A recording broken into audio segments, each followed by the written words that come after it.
start.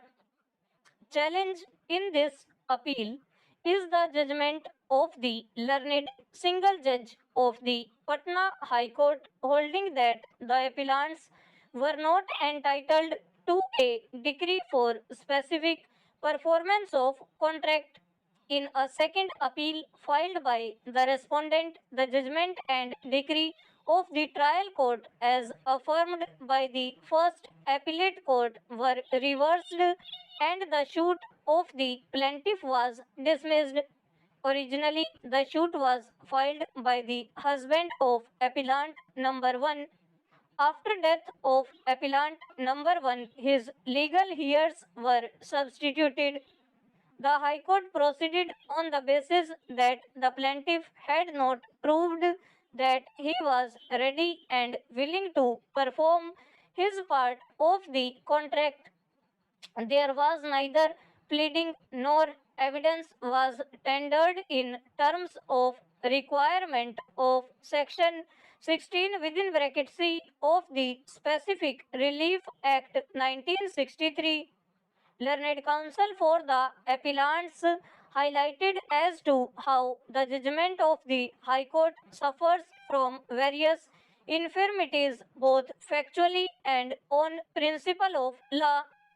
None appears for the respondent, though she was represented by a counsel who did not appear on several dates of hearing and also is not present today.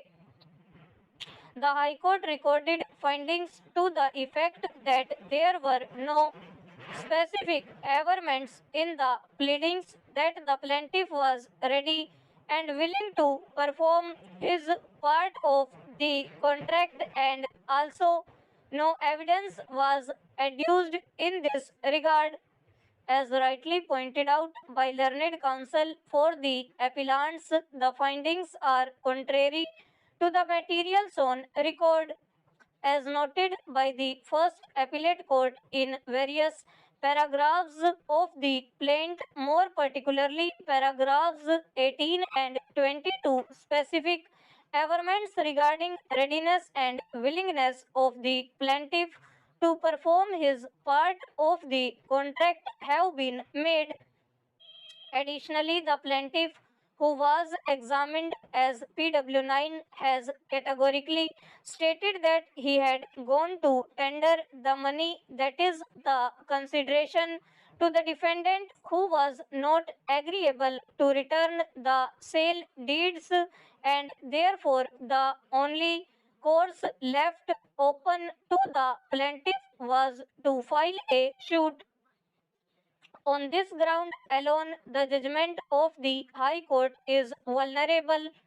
Another factor which appears to have weighed with the High Court is that even though 1 month time was granted by the trial court to the plaintiff to deposit a sum of rupees 1500, this was not done.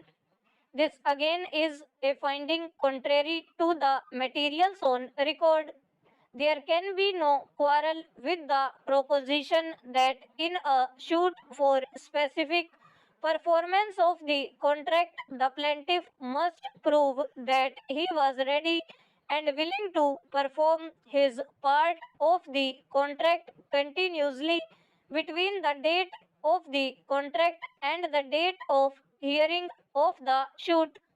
But the finding that the plaintiff has not proved his capacity to perform his part of the contract, as he was not even ready to deposit the money in terms of the trial court's order, is factually wrong.